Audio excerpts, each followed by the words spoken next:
camera isn't on, so we'll see when it comes up. I don't like to see myself when I'm talking. It's very strange.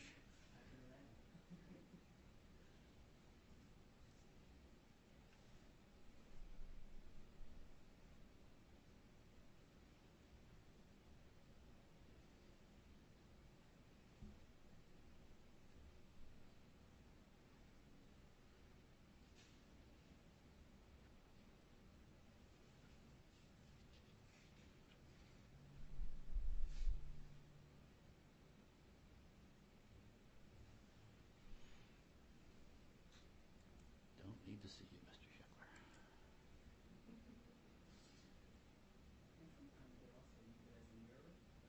Yeah, primping themselves. Yeah.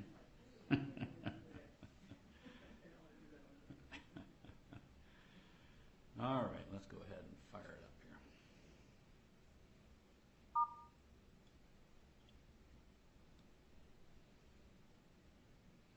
Good morning, this is Judge Dorsey. We're on the record in FTX Trading Limited, case number 22-11068.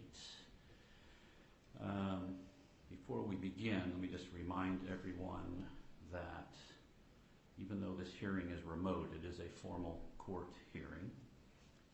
So if you are not speaking or not presenting, please keep your camera off and your lines muted. Interruptions will not be tolerated, and you will be removed if you interrupt the proceeding and not be allowed back in. So with that, I requested this hearing on the motion to shorten that was filed by joint liquidators in the Bahamian proceeding. Ordinarily, I wouldn't hold a hearing on a motion to shorten, but I wanted to take the opportunity to talk to the parties about where we are in this case and what's going on.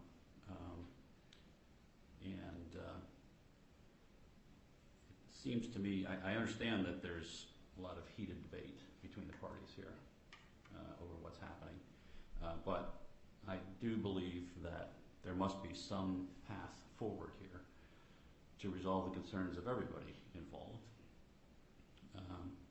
I think everyone would agree.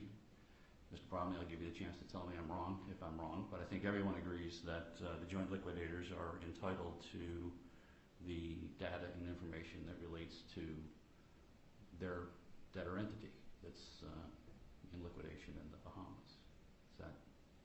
Is there any dispute about that issue, Mr. Bromley? Yes, there is, Your Honor. I'm sorry, there is a dispute, or no, there isn't? Yes, there is a dispute. Okay, over whether they're entitled to their own information? Well, the requests are not just for information, Your Honor. The requests are for dynamic access to live systems, and we believe that that is inappropriate. So in terms of static information, we are certainly happy to sit down and talk about that. Dynamic access, we believe, should not be permitted. How are they going to run their case in the Bahamas if they don't have access, dynamic access to at least their own information? And I separate this out. Is there a distinction? Are you telling me there's an issue with regard to that the only way to provide this information is to provide them access to the entire system, and there's some concern about that? Or is there a way to provide just dynamic access to their own information? I think there's a way, Your Honor, at this point, right, to provide static information, and we're happy to sit down and have a meet and confer about how that static information might be able to be provided. The concern we have with respect to dynamic access to live systems is that we believe that any dynamic access will be provided immediately to the government of the Bahamas, and in particular the Securities Commission. And to date, any access that the Securities Commission has had to our systems has led to the relief from the debtors of digital assets, and we do not believe that that should be permitted. And we do not believe that there is a separation between the JPLs and the Securities Commission at this point in time, certainly no separation that provides the debtors with comfort that whatever is provided to the JPLs will not be provided immediately to the Securities Commission. Mr. Shore, what's the relationship between the JPLs and the Securities Commission in the Bahamas? You're muted, Mr. Shore. I'd like to, at some point, speak to the larger issues Your Honor's referencing and certainly respond to what Mr. Bromley's saying. But in response to your question, the JPLs are the analog would be a Chapter 11 trustee. The Commission's analog is the SEC. So no more than Mr. Bromley can be blamed for or be accused of being an arm of the SEC. The JPLs are a court-created trustee liquidating FTX Digital. Well, is there any? Let me just get to my point. Is there any use in my ordering the parties to mediate this issue, or at least sit down and talk to each other about this issue, or are we to the point where I'm going to have a full evidentiary hearing on these issues and make a decision? I'd like to think that the parties can work it out. The one situation we can't be held into or put into is having that meet and confer, having the debtors raise these sort of issues and essentially set the bar as being the JPLs must prove that there was no collusion between the Commission and SBF before they can get dynamic access to the information, and then have everybody disappear for the holidays, so essentially we get timed out. So if what is going to happen here, which is what I was going to propose, is that the court set this hearing for Friday, Monday. I know Your Honor has travel plans, but at least some control date so that if we don't get to resolution, you can at least come back to Your Honor with discrete issues to be resolved. So, for example, we have made very clear to the Sullivan Cromwell team, how about just getting us a clone of the system? We don't need dynamic information right now. We can get back our access right now. Can't you just get us a clone? And Mr. Bromley saying, what I want to do is sit down with Mr. Shore or have our respective teams sit down and they can discuss the shape of a clone. That's not going to work. He can't appear in court today and say, we have no problem giving a clone, but they just need to sit down and talk to us about what that clone is going to look like. It's got to be resolved in the next couple of days, not weeks, certainly not months. Your Honor, that's a conclusion, not an argument. Mr. Shore has given no indication as to why there's anything that needs to be done in the next couple of days. First of all, and second, Mr. Shore and his colleagues have not simply said we are willing to take a clone of static information. Their motion asks for live dynamic access. And the information that we've provided to the court, and we provided yesterday to Congress through Mr. Ray's testimony, indicates that the Securities Commission of the Bahamas has already collaborated with the JPLs to obtain access to digital assets and to mint tokens. The JPLs have been involved in that. The JPLs went to court after the fact to get approval to approve violations of the automatic stay that occurred. Mr. Shore can shake his head all he wants. That's what the evidence shows. So we're happy to sit down. We're happy to have a mediation. We're happy to talk about providing static information. But I will tell you, Your Honor, with respect to dynamic information, we can have a hearing on Friday. We will go immediately, and if the ruling is against us, we will go immediately on appeal and seek a stay pending appeal. This is dangerous information. We do not trust the Bahamian government, and because of the evidence we have in terms of the actions to date of the JPLs, we simply don't trust that the JPLs will be able to hold this information and not provide it to the Bahamian government. All right. Your Honor, while I appreciate your desire to shortcut this, can we just maybe get into the hearing? Because what was just said is exactly what a Chapter 15 is not supposed to be. And we don't have a Chapter 15 approval yet either. Okay. All right. All right. Well, here, hold on. All right. I'm not going forward with the hearing today. It's not going to be Friday either. Probably not going to be before next year, because this is going to be a full evidentiary hearing. And for an evidentiary hearing, it's live. And I expect witnesses in the courtroom and presented live before me so I can judge credibility. And and that's not something that can happen Friday or Monday or even before the Christmas holiday. So if we are going to have to go forward with a hearing, it's going to be in January.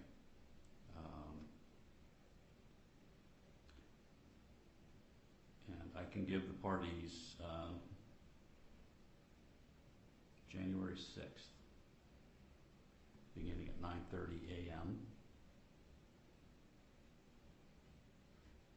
As I said, it will be a live hearing. And these are serious allegations, and obviously this is a gating issue that I'm going to have to resolve before we can move forward with how to proceed with the dynamic between the Bahamian proceeding and this proceeding. And I'm hoping there's still some way to resolve this before we get to January 6th. And I would highly encourage the parties to talk to each other, and if you think it would be productive, to find a mediator who could help mediate that issue as well. And I don't know if there's a way to fashion an order, Mr. Bromley, that would limit the ability of JPLs, similar to what you might have in a 502 motion order, that limits the ability of the JPLs to share that information. They can share it with their advisors, obviously, and themselves, and that's it. Maybe that's a possibility of a way to move forward, but I will leave that to the parties to see if you can work something out, and if not, I'll hear everybody on the 6th. Your Honor, if I may be heard for a little bit on this, because I think there is a other perspective to this, and I think Mr. Bromley's wrong when he says this is not a Chapter 15 yet. We filed, we've come and asked for provisional relief, and ultimately what I'm going to ask Your Honor was what you were mentioning is I'd like you to keep a control date on Friday to see if Your Honor can't resolve not issues about whether the Bahamian government was in cahoots with SBF, which I agree would be an evidentiary hearing, but rather whether or not we can fashion an order that provides protection for the legitimate concerns that Mr. Bromley has raised. Well, because I've got to say, right, in the last 30 years, I've seen a lot of mega cases go off the rails where accusations like this fly, and every hearing turns into a charged referendum on the case, and it becomes overly expensive, burdensome on the court, and value destructive.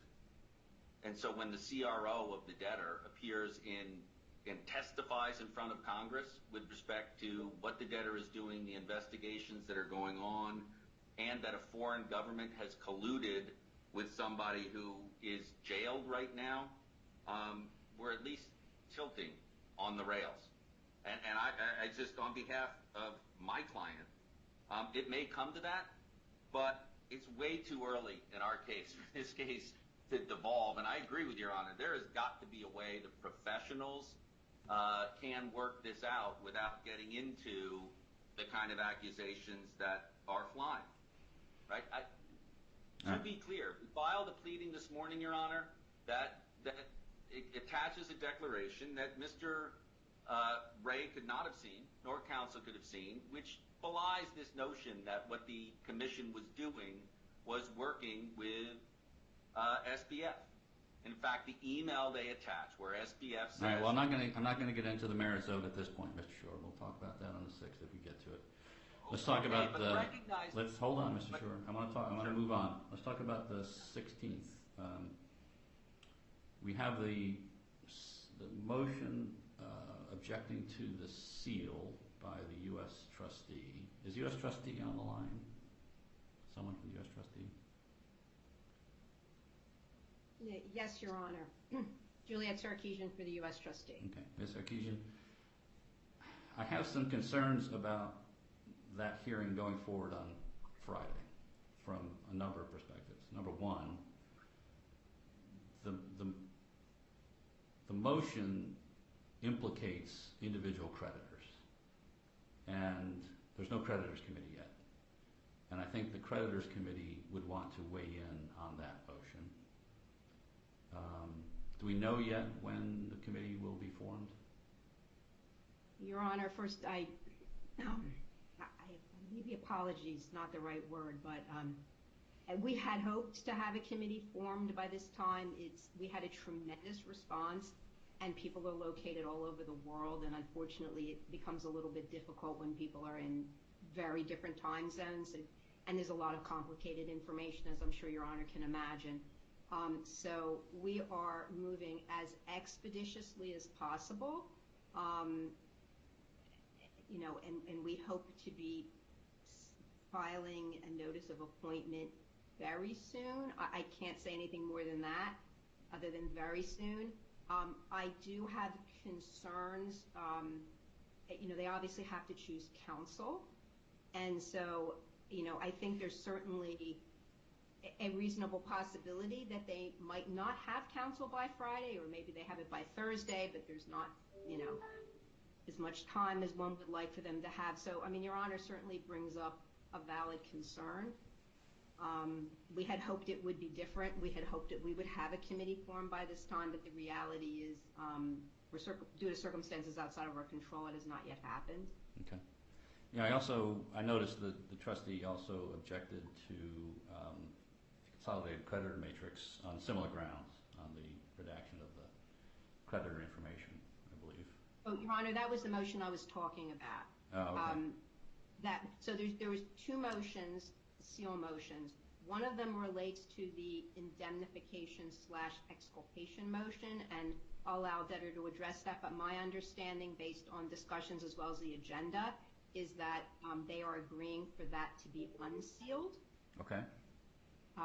With respect to the other motion relates to the creditor matrix, schedules and statements, top 50 list, pretty much any document in the case that would have names or addresses of creditors or customer/creditors. Okay. So that's the motion I was discussing that we did file an objection to. Okay. We have not technically filed an objection to the other motion, but that because they said effectively I don't know if withdraw is the right word, but they're not going to pursue that relief on a final basis. Okay. I also have the motion to intervene filed by members of the media.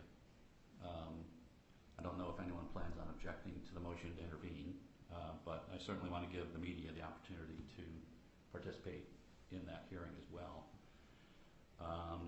So, Ms. Sarkeesian, should I set another date now in January, or do you want to wait to see when the committee is formed and retains counsel and has an opportunity to talk to you about how to go forward?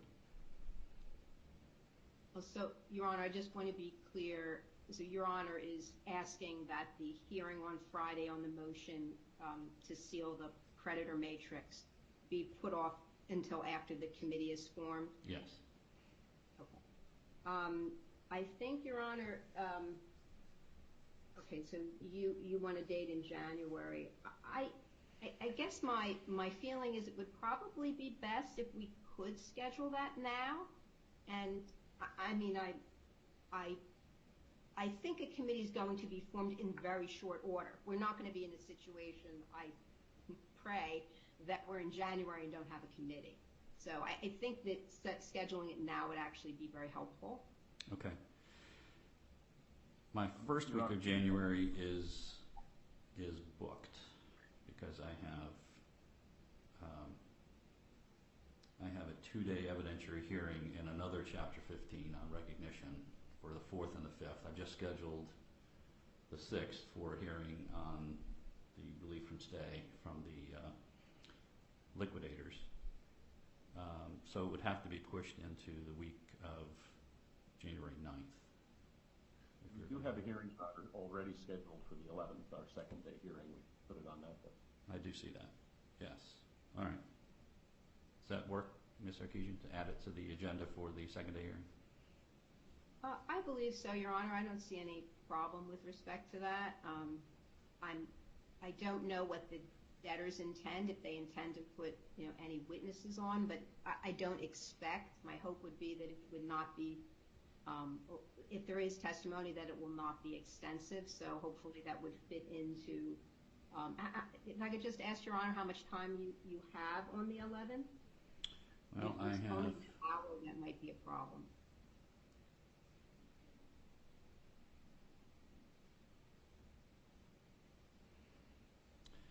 have it scheduled beginning at 10 for the second day hearing. I have 3 other hearings in the afternoon.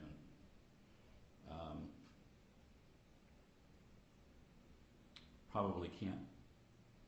They're not going to come off. At least 2 of them are not going to come off because they're contested hearings. So we would probably have, I could move it, we could start at 9 a.m. and you'd have until 12:30. If that's going to, I don't know what other objections might be raised at that time to any of the motions that were presented at the first day hearing. I assume, Mr. Bromley, you're going to be calling witnesses for the sealed motion. Well, we will have a declarant, Your Honor, and that's assuming that we're not able to resolve the issues with the creditors committee once appointed and the list. Well, if there's going to be a cross, the witness will have to be here, even if it's a declarant. Correct. All right, so let's move.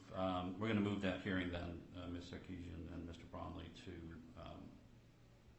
the second day hearing on January 11th.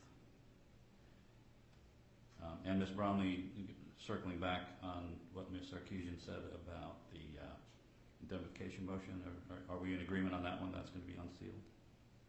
Yes, we are, Your Honor. Okay.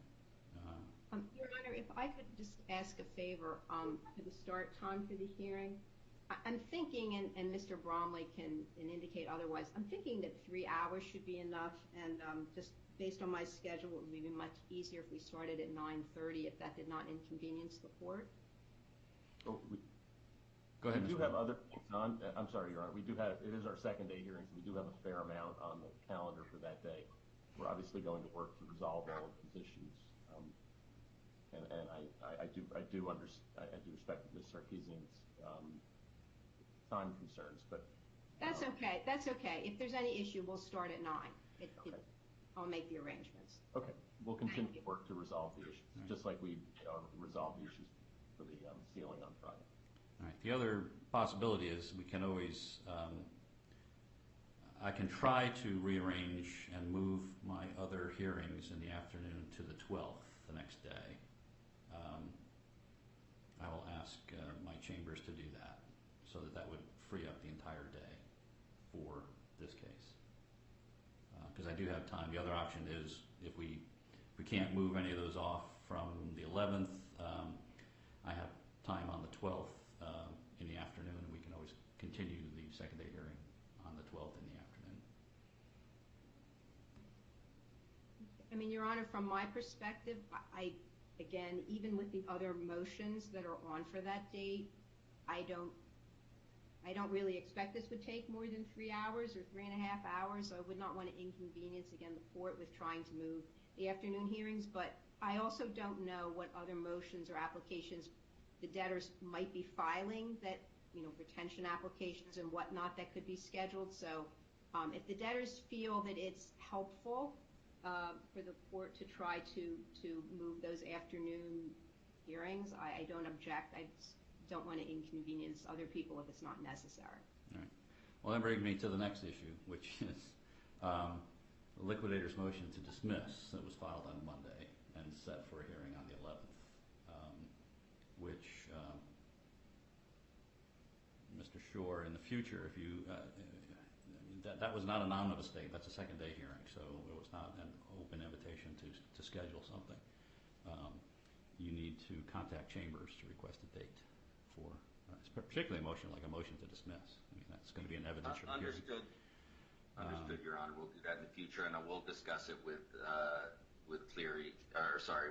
Sullivan about when that can go forward. Okay. Yeah, let's find another date to handle that one.